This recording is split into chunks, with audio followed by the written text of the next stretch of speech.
The Innocence of Father Brown by G.K. Chesterton. The Three Tools of Death. Both by calling and conviction, Father Brown knew better than most of us that every man is dignified when he is dead. But even he felt a pang of incongruity when he was knocked up at daybreak and told that Sir Aaron Armstrong had been murdered. There was something absurd and unseemly about secret violence in connection with so entirely entertaining and popular a figure. For Sir Aaron Armstrong was entertaining to the point of being comic, and popular in such a manner as to be almost legendary. It was like hearing that Sonny Jim had hanged himself, or that Mr. Pickwick had died in Hanwell. For though Sir Aaron was a philanthropist, and thus dealt with the darker side of our society, he prided himself on dealing with it in the brightest possible style. His political and social speeches were cataracts of anecdotes and loud laughter. His bodily health was of a bursting sort. His ethics were all optimism, and he dealt with the drink problem, his favourite topic, with that immortal or even monotonous gaiety which is so often a mark of the prosperous total abstainer. The established story of his conversion was familiar on the more puritanic platforms and pulpits, how he had been, when only a boy, drawn away from Scotch theology to Scotch whisky, and how he had risen out of both and become, as he modestly put it, what he was. Yet his wide white beard, cherubic face, and sparkling spectacles, at the numberless dinners and congresses where they appeared, made it hard to believe, somehow, that he had ever been anything so morbid as either a dram drinker or a Calvinist. He was, one felt, the most seriously merry of all the sons of men. He had lived on the rural skirt of Hampstead in a handsome house, high but not broad, a modern and prosaic tower. The narrowest of its narrow sides overhung the steep green bank of a railway, and was shaken by passing trains. Sir Aaron Armstrong, as he boisterously explained, had no nerves. But if the train had often given a shock to the house, that morning the tables were turned, and it was the house that gave a shock to the train. The engine slowed down and stopped just beyond that point where an angle of the house impinged upon the sharp slope of turf. The arrest of most mechanical things must be slow, but the living cause of this had been very rapid. A man clad completely in black, even, it was remembered, to the dreadful detail of black gloves, appeared on the ridge above the engine, and waved his black hands like some sable windmill. This in itself would hardly have stopped even a lingering train. But there came out of him a cry, which was talked of afterwards as something utterly unnatural and new.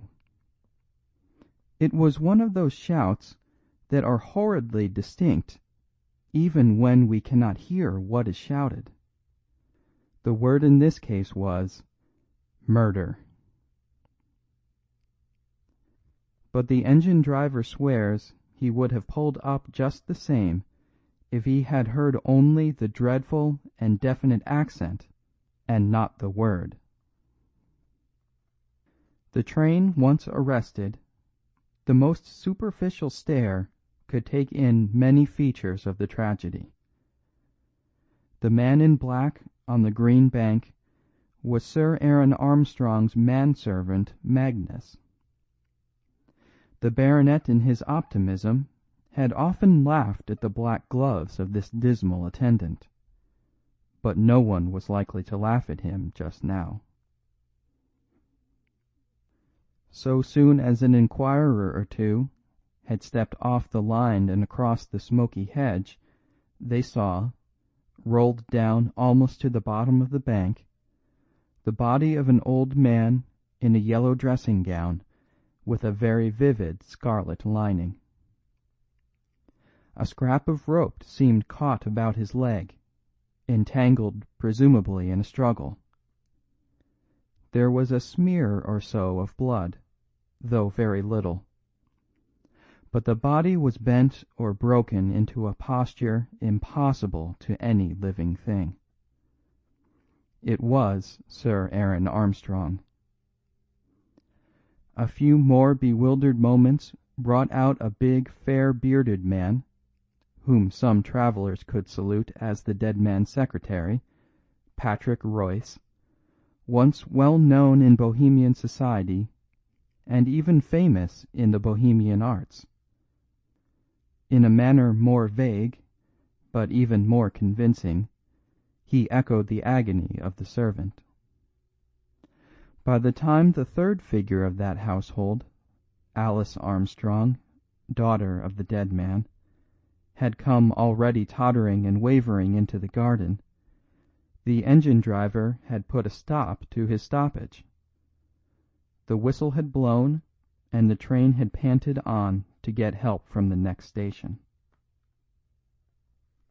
Father Brown had been thus rapidly summoned at the request of Patrick Royce, the big ex-Bohemian secretary. Royce was an Irishman by birth, and that casual kind of Catholic that never remembers his religion until he is really in a hole. But Royce's request might have been less promptly complied with if one of the official detectives had not been a friend and admirer of the unofficial Flambeau. And it was impossible to be a friend of Flambeau without hearing numberless stories about Father Brown. Hence, while the young detective, whose name was Merton, led the little priest across the fields to the railway, their talk was more confidential than could be expected between two total strangers.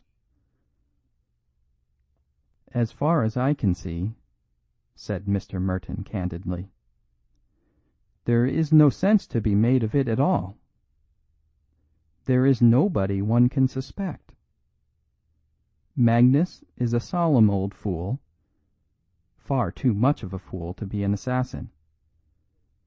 Royce has been the baronet's best friend for years, and his daughter undoubtedly adored him.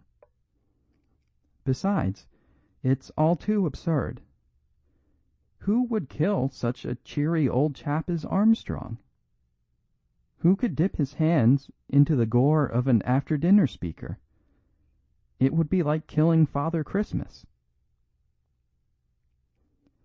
"Yes, it was a cheery house," assented Father Brown. "It was a cheery house while he was alive. Do you think it will be cheery now he is dead?" Merton started a little, and regarded his companion with an enlivened eye. "Now he is dead?" he repeated. "Yes," continued the priest stolidly. "He was cheerful. But did he communicate his cheerfulness? Frankly, was anyone else cheerful in the house but he?" A window in Merton's mind let in that strange light of surprise in which we see for the first time things we have known all along. He had often been to the Armstrongs, on little police jobs of the philanthropist, and, now he came to think of it, it was in itself a depressing house. The rooms were very high and very cold, the decoration mean and provincial. The draughty corridors were lit by electricity that was bleaker than moonlight. And though the old man's scarlet face and silver beard had blazed like a bonfire in each room or passage in turn, it did not leave any warmth behind it. Doubtless, this spectral discomfort in the place was partly due to the very vitality and exuberance of its owner. He needed no stoves or lamps, he would say, but carried his own warmth with him. But when Merton recalled the other inmates, he was compelled to confess that they also were as shadows of their lord. The moody manservant, with his monstrous black gloves, was almost a nightmare. Royce, the secretary, was solid enough, a big bull of a man, in tweeds, with a short beard. But the straw-coloured beard was startlingly salted with grey, like the tweeds, and the broad forehead was barred with premature wrinkles. He was good-natured enough also, but it was a sad sort of good-nature, almost a heart-broken sort. He had the general air of being some sort of failure in life. As for Armstrong's daughter, it was almost incredible that she was his daughter. She was so pallid in colour and sensitive in outline. She was graceful, but there was a quiver in the very shape of her that was like the lines of an aspen. Merton had sometimes wondered if she had learnt to quail at the crash of the passing trains. "You see," said Father Brown, blinking modestly, "I'm not sure that the Armstrong cheerfulness is so very cheerful for other people. You say that nobody could kill such a happy old man, but I'm not sure. Ne nos inducas in tentationem. If ever I murdered somebody," he said quite simply, "I dare say it might be an optimist." "Why?" cried Merton, amused. "Do you think people dislike cheerfulness?"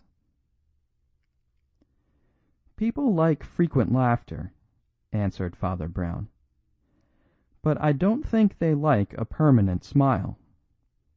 Cheerfulness without humour is a very trying thing." They walked some way in silence along the windy grassy bank by the rail, and just as they came under the far-flung shadow of the tall Armstrong house, Father Brown said suddenly, like a man throwing away a troublesome thought rather than offering it seriously, "Of course, drink is neither good nor bad in itself, but I can't help sometimes feeling that men like Armstrong want an occasional glass of wine to sadden them." Merton's official superior, a grizzled and capable detective named Gilder, was standing on the green bank waiting for the coroner, talking to Patrick Royce, whose big shoulders and bristly beard and hair towered above him. This was the more noticeable because Royce walked always with a sort of powerful stoop, and seemed to be going about his small clerical and domestic duties in a heavy and humbled style, like a buffalo drawing a go-cart. He raised his head with unusual pleasure at the sight of the priest, and took him a few paces apart. Meanwhile, Merton was addressing the older detective respectfully indeed, but not without a certain boyish impatience. "Well, Mr. Gilder, have you got much further with the mystery?" "There is no mystery," replied Gilder, as he looked under dreamy eyelids at the rooks. "Well, there is for me, at any rate," said Merton, smiling. "It is simple enough, my boy," observed the senior investigator, stroking his grey, pointed beard. 3 minutes after you'd gone for Mr. Royce's parson, the whole thing came out. You know that pasty-faced servant in the black gloves who stopped the train? I should know him anywhere. Somehow he rather gave me the creeps. "Well," drawled Gilder, "when the train had gone on again, that man had gone too. Rather a cool criminal, don't you think, to escape by the very train that went off for the police?" "You're pretty sure, I suppose," remarked the young man, "that he really did kill his master?" "Yes, my son, I'm pretty sure," replied Gilder dryly, "for the trifling reason that he has gone off with £20,000 in papers that were in his master's desk. No, the only thing worth calling a difficulty is how he killed him. The skull seems broken in as with some big weapon, but there's no weapon at all lying about, and the murderer would have found it awkward to carry it away, unless the weapon was too small to be noticed." "Perhaps the weapon was too big to be noticed," said the priest, with an odd little giggle. Gilder looked round at this wild remark, and rather sternly asked Brown what he meant. "Silly way of putting it, I know," said Father Brown apologetically. "Sounds like a fairy tale.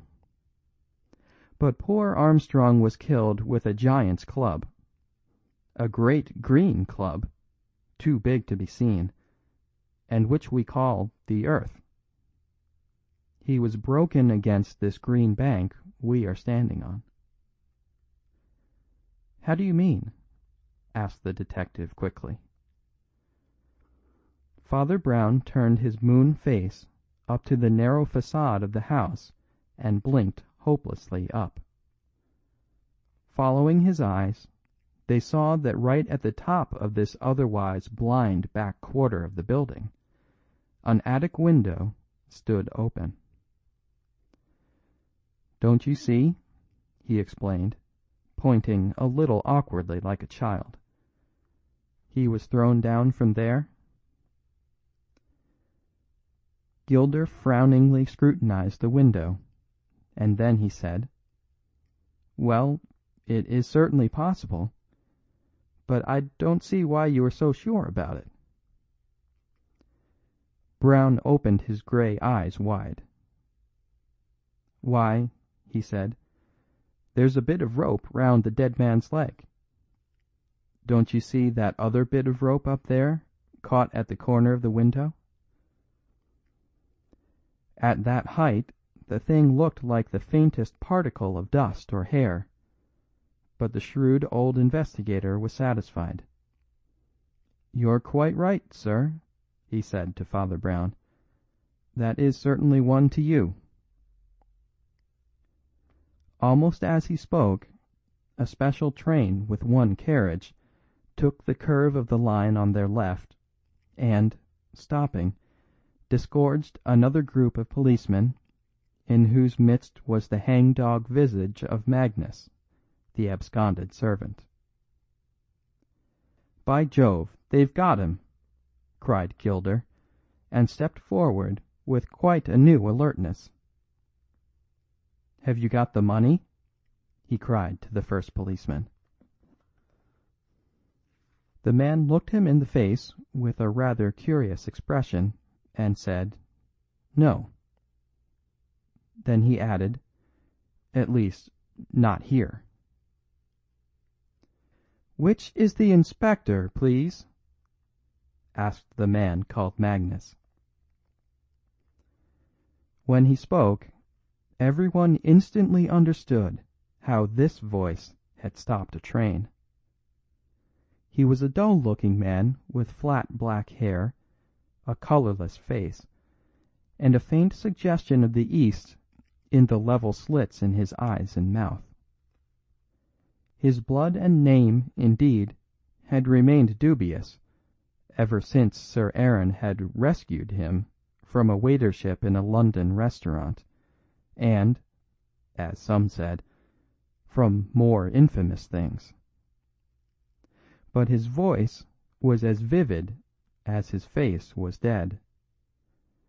Whether through exactitude in a foreign language, or in deference to his master, who had been somewhat deaf, Magnus's tones had a particularly ringing and piercing quality, and the whole group quite jumped when he spoke. "I always knew this would happen," he said aloud with brazen blandness. "My poor old master made game of me for wearing black, but I always said I should be ready for his funeral." And he made a momentary movement with his two dark-gloved hands. "Sergeant," said Inspector Gilder, eyeing the black hands with wrath, "aren't you putting the bracelets on this fellow? He looks pretty dangerous." "Well, sir," said the sergeant, with the same odd look of wonder, "I don't know that we can." "What do you mean?" asked the other sharply. "Haven't you arrested him?" A faint scorn widened the slit-like mouth, and the whistle of an approaching train seemed oddly to echo the mockery.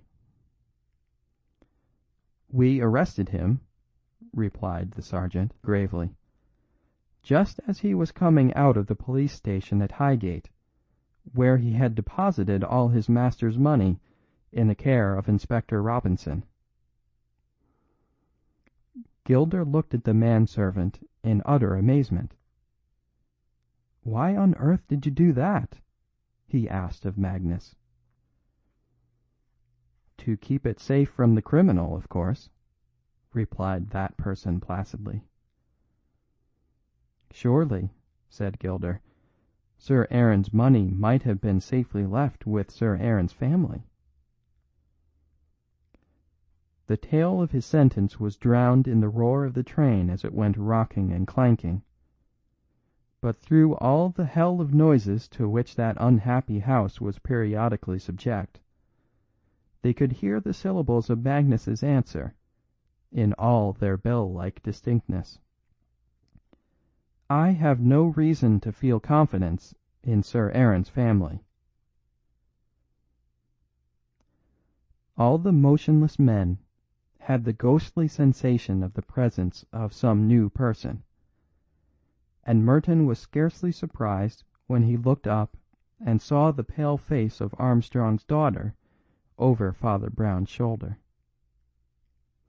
She was still young and beautiful in a silvery style, but her hair was of so dusty and hueless a brown that in some shadows it seemed to have turned totally grey.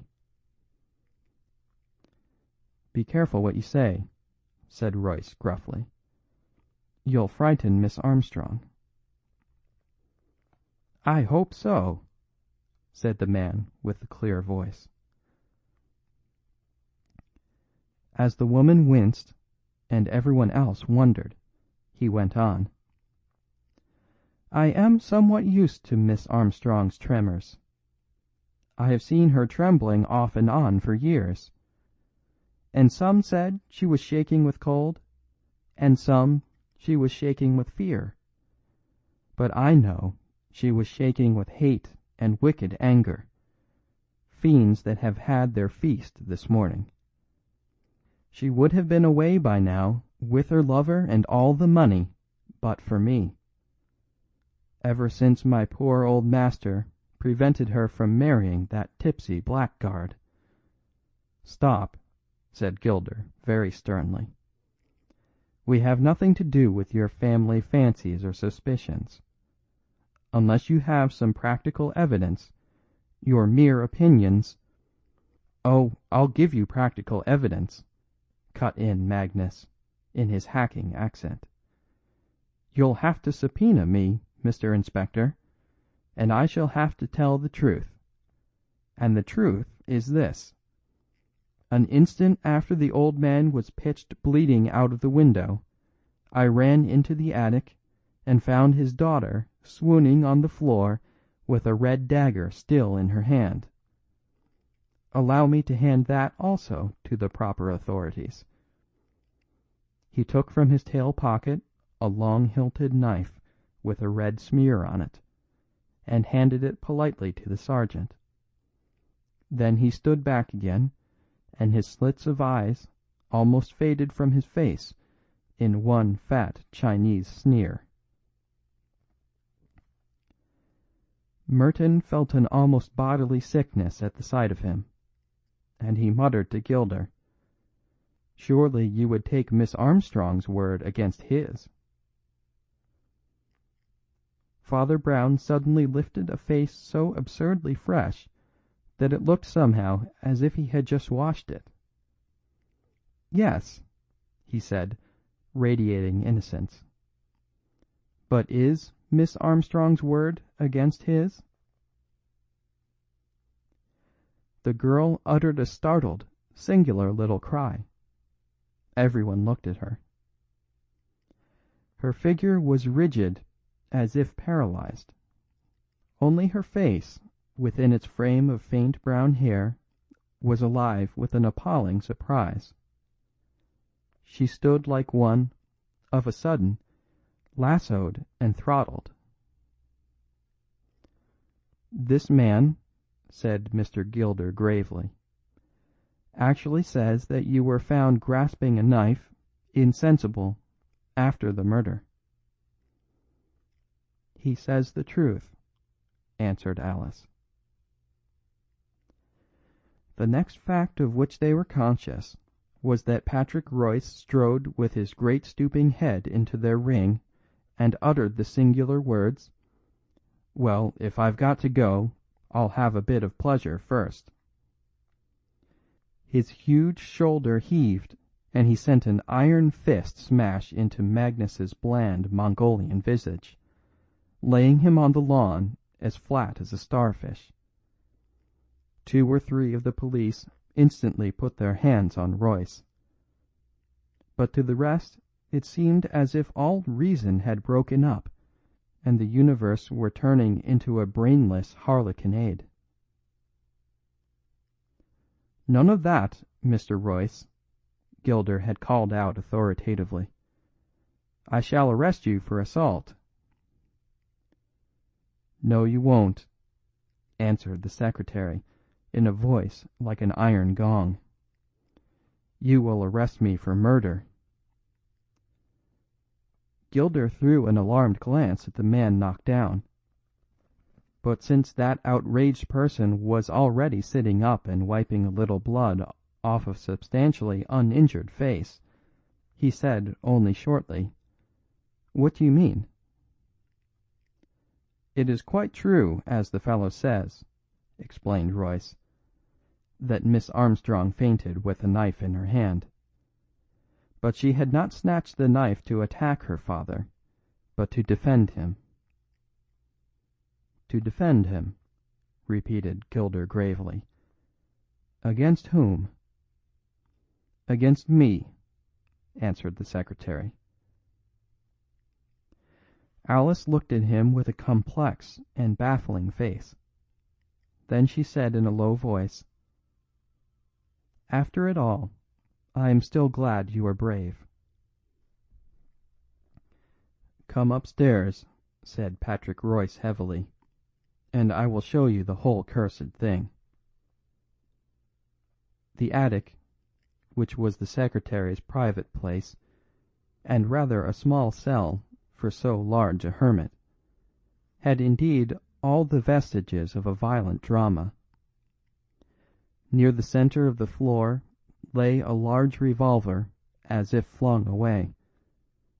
Nearer to the left was rolled a whiskey bottle, open but not quite empty. The cloth of the little table lay dragged and trampled, and a length of cord, like that found on the corpse, was cast wildly across the window-sill. 2 vases were smashed on the mantelpiece, and one on the carpet. "I was drunk," said Royce, and this simplicity in the prematurely battered man somehow had the pathos of the first sin of a baby. "You know all about me," he continued huskily. "Everybody knows how my story began, and it may as well end like that too. I was called a clever man once, and might have been a happy one.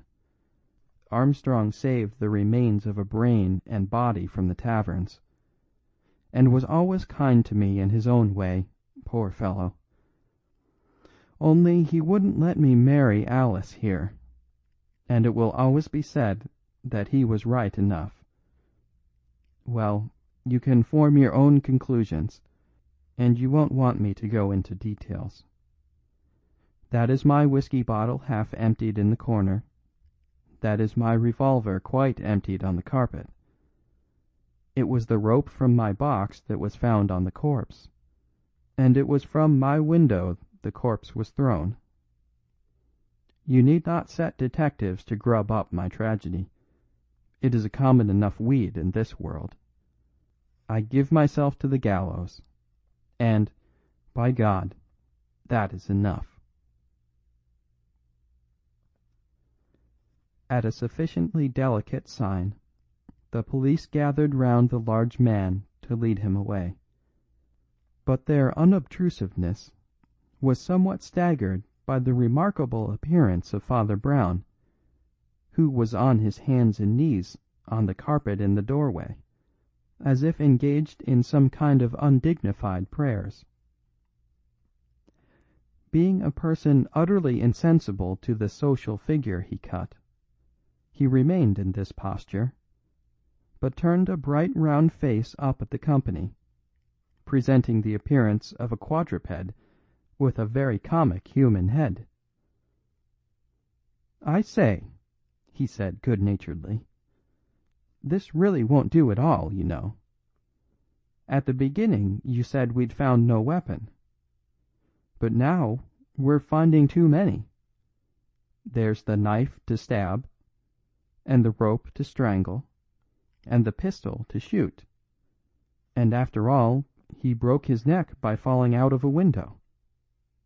It won't do. It's not economical." And he shook his head at the ground, as a horse does grazing. Inspector Gilder had opened his mouth with serious intentions, but before he could speak the grotesque figure on the floor had gone on quite volubly. "And now 3 quite impossible things. First, these holes in the carpet, where the 6 bullets have gone in. Why on earth should anybody fire at the carpet? A drunken man lets fly at his enemy's head, the thing that's grinning at him. He doesn't pick a quarrel with his feet, or lay siege to his slippers. And then there's the rope." And having done with the carpet, the speaker lifted his hands and put them in his pockets, but continued unaffectedly on his knees. "In what conceivable intoxication would anybody try to put a rope round a man's neck and finally put it round his leg? Royce, anyhow, was not so drunk as that, or he would be sleeping like a log by now. And, plainest of all, the whiskey bottle. You suggest a dipsomaniac fought for the whiskey bottle, and then, having won, rolled it away in a corner, spilling one half and leaving the other. That is the very last thing a dipsomaniac would do. He scrambled awkwardly to his feet, and said to the self-accused murderer in tones of limpid penitence, "I'm awfully sorry, my dear sir, but your tale is really rubbish." "Sir," said Alice Armstrong in a low tone to the priest, "can I speak to you alone for a moment?" This request forced the communicative cleric out of the gangway, and before he could speak in the next room, the girl was talking with strange incisiveness. "You are a clever man," she said, "and you were trying to save Patrick, I know. But it's no use. The core of all this is black, and the more things you find out, the more there will be against the miserable man I love." "Why?" asked Brown, looking at her steadily. "Because," she answered equally steadily, "I saw him commit the crime myself." "Ah," said the unmoved Brown, "and what did he do?" "I was in this room next to them," she explained. "Both doors were closed, but I suddenly heard a voice, such as I had never heard on earth, roaring 'Hell! Hell! Hell!' again and again, and then the two doors shook with the first explosion of the revolver. Thrice again the thing banged before I got the two doors open and found the room full of smoke. But the pistol was smoking in my poor, mad Patrick's hand, and I saw him fire the last murderous volley with my own eyes. Then he leapt on my father, who was clinging in terror to the window-sill, and, grappling, tried to strangle him with the rope, which he threw over his head, but which slipped over his struggling shoulders to his feet. Then it tightened round one leg, and Patrick dragged him along like a maniac. I snatched a knife from the mat, and, rushing between them, managed to cut the rope before I fainted." "I see," said Father Brown, with the same wooden civility. "Thank you." As the girl collapsed under her memories, the priest passed stiffly into the next room, where he found Gilder and Merton alone with Patrick Royce, who sat in a chair, handcuffed. There he said to the inspector submissively, "Might I say a word to the prisoner in your presence, and might he take off those funny cuffs for a minute?"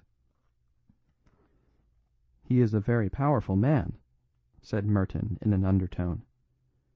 "Why do you want them taken off?" "Why, I thought," replied the priest humbly, "that perhaps I might have the very great honour of shaking hands with him." Both detectives stared, and Father Brown added, "Won't you tell them about it, sir?"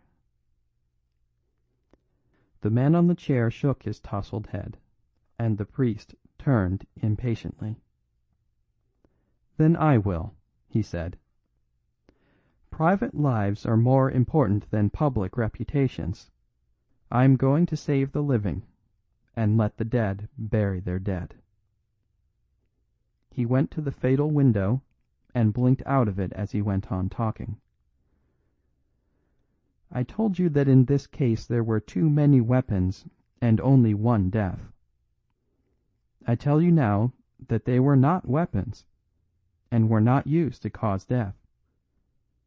All those grisly tools, the noose, the bloody knife, the exploding pistol, were instruments of a curious mercy. They were not used to kill Sir Aaron, but to save him. To save him? Repeated Gilder. And from what? From himself, said Father Brown.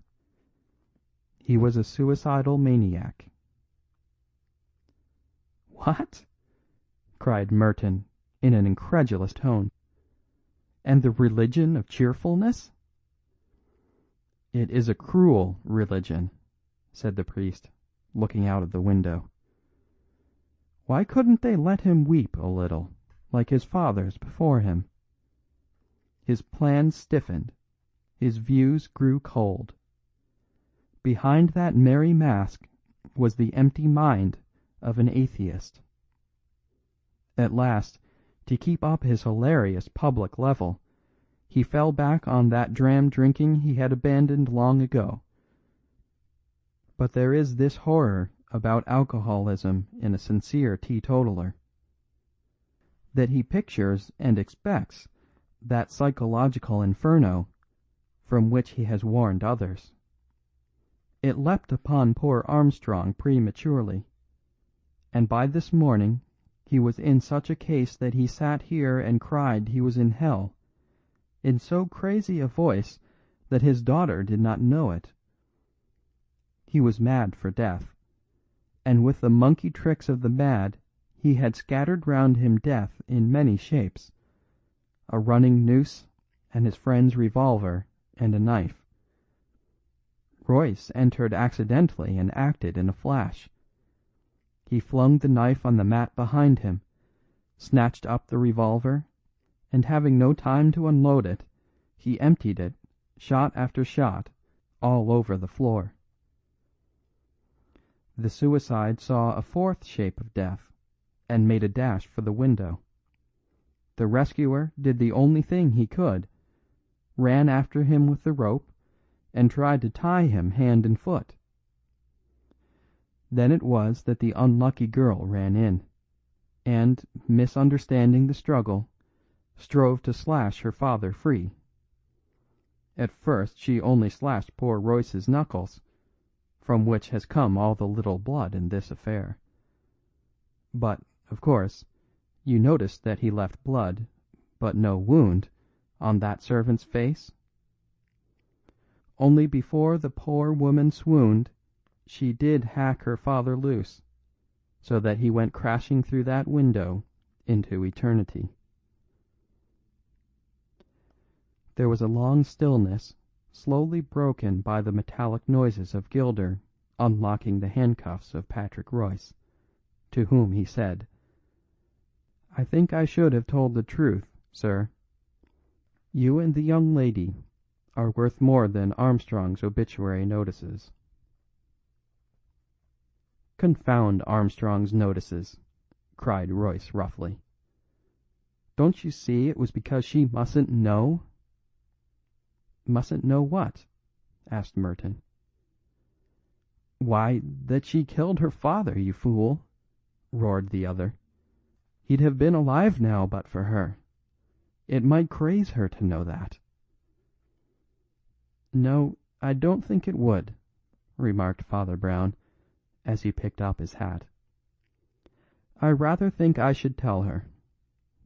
Even the most murderous blunders don't poison life like sins. Anyhow, I think you may both be the happier now. I've got to go back to the deaf school." As he went out onto the gusty grass, an acquaintance from Highgate stopped him and said, "The coroner has arrived. The inquiry is just going to begin." "I've got to get back to the deaf school," said Father Brown. "I'm sorry I can't stop for the inquiry."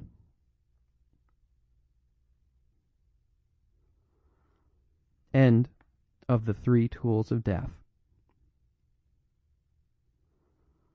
End of G.K. Chesterton's The Innocence of Father Brown.